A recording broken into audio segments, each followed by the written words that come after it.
Vote মিটতেই ফের সংসার চালাতে ভিন রাজ্যে শ্রমিকদের ঢল। রাজ্যে কর্মসংস্থান নিয়ে উঠছে প্রশ্ন। ভোট আসে ভোট যায়, সরকারের পরিবর্তন হলেও ভাগ্য পরিবর্তন হয় না এ রাজ্যের পরিযায়ী শ্রমিকদের। ভোট পর্ব শেষ হতে আবার ভিন রাজ্যের পথে পা বাড়ালেন মালদহের পরিযায়ী শ্রমিকেরা। মালদহের প্রায় 840 জন শ্রমিক বাড়ি ফিরেছিলেন ভোট দেওয়ার জন্য। ভোট শেষ হতে ফের কাজে যোগ দিতে 15টি বাসে করে রওনা দিলেন ভিন রাজ্যে। জানা গিয়েছে বামনগোলা ও হবিপুর ব্লকের পাশাপাশি দক্ষিণ দিনাজপুর জেলার বিভিন্ন এলাকা থেকেও শ্রমিকরা ফের একইভাবে ভিন রাজ্যে পাড়ি দিয়েছেন। তাদের মূল গন্তব্য হায়দ্রাবাদ সহ বিভিন্ন রাজ্যে। শ্রমিকদের যাতায়াতের খরচ ঠিকাদাররাই বহন করছে বলে জানা গেছে। এই ঘটনাকে কেন্দ্র করে ফের একবার রাজ্যের কর্মসংস্থান পরিস্থিতি নিয়ে প্রশ্ন উঠতে শুরু করেছে। বিরোধীদের অভিযোগ, রাজ্যের শিল্প ও কর্মসংস্থানের অভাবেই বাধ্য হয়ে শ্রমিকদের ভিন রাজ্যে পাড়ি দিতে হচ্ছে। যদিও শাসক শিবিরের দাবি, রাজ্যে একাধিক উন্নয়নমূলক প্রকল্প ও কর্মসংস্থানের সুযোগ তৈরি হয়েছে। শ্রমিকদের একাংশের বক্তব্য, রাজ্যে সেভাবে কাজ মেলে না, আর যা মেলে তাতেও মজুরি খুব কম। সংসার চালাতে বাধ্য হয়ে বাইরে যেতে হচ্ছে।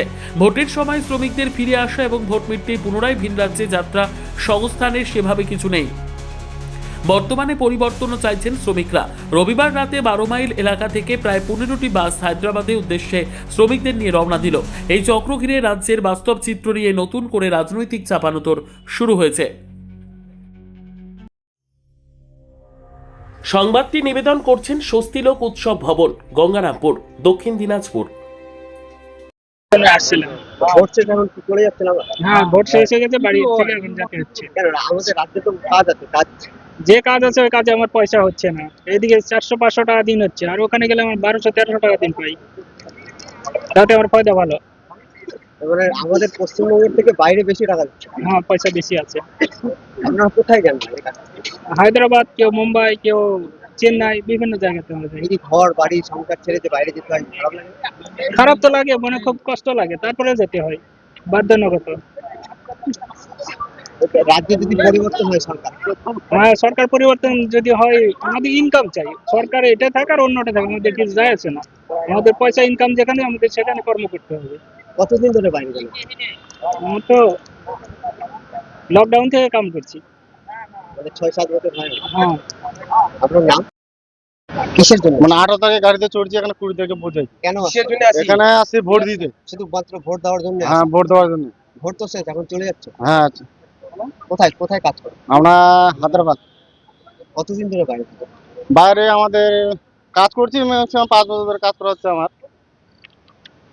রাজ্য সরকার তো বলছে যে রাজ্যে কাজ আছে, তাও বাইরে যাচ্ছেন কেন? রাজ্যে কাজ থাকলে বাইরে যেতে হতো। আজকে দিদির যতদিন ছিল আমাদের রাজ্যে কিছুই ছিল না। এখন জনগণের একটা মানে বাইরে যতগুলো আমরা কাজ করেছিলাম, যতজন জনসাধারণ ছিল সবাই এসে আবার কি বলে এটা মোদিকে জিতালাম, মানে জিতানোর খুব একটা আগ্রহ নিয়ে আসছি। মানে পরিবর্তন চাইছো? হ্যাঁ, পরিবর্তন চাইছি। সর্বোত্তম সুযোগ সুবিধে রয়েছে আতিথেয়তায়। সুপরিচিত স্বস্তিলোক উৎসব ভবন, অতিথিদের যে কোনো অনুষ্ঠানের জন্য উপযুক্ত ওয়ান স্টপ ডেস্টিনেশন। আমরা আপনার বিশেষ অনুষ্ঠানটিকে অবিস্মরণীয় করে তুলি। স্বস্তিলোক উৎসব ভবন, শিববাড়ি রোড, গঙ্গারামপুর, দক্ষিণ দিনাজপুর।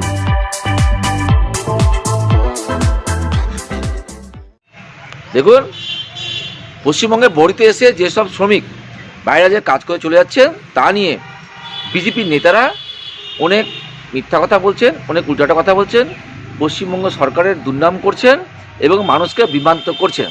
দেখুন, বিজেপি কেন্দ্রীয় সরকার বছরে 2 কোটি লোকের চাকরি দেওয়ার যে পরিস্থিতি দিয়েছিল 2014 সালে, তা তারা রক্ষা করতে পারেনি। উল্টে যত রকম সরকারি প্রকল্প রয়েছে বা সরকারি ডিপার্টমেন্টগুলো রয়েছে, রেল বলুন, এয়ার ইন্ডিয়া বলুন বা LIC বলুন, পশ্চিমবঙ্গে গত 14-15 বছরে 2 কোটি মানুষের কর্মসংস্থান হয়েছে।